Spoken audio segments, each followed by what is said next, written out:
Hey everyone, this is Tim here from Your Six Studios. Today in this video, I'm going to show you how to bring up your camera so you can view them on the screen on your Tesla vehicle. So if you look at your steering wheel, you do have the option to press this at any point in time. You press this, it'll pop up, and then you press it again, and it'll go away. So let's just bring this up right now, and you can see everything on your vehicle. When you're going forward, you'll see the front-facing camera right here, and you can tap down here to clean the camera too. So it's got like a little washer on it, and it will clean the camera if it ever becomes dirty. It looks good right now. And then we got our side cameras right here, and like I said, as soon as you go into reverse, you should be able to see the rear view too.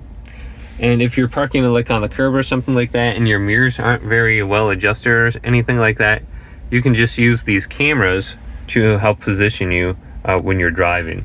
So we got that just on the steering wheel. I believe we can just bring it up in here too with the camera option. So just look at that as an option here, and you can flip this around, it looks like, depending on how you want to view this.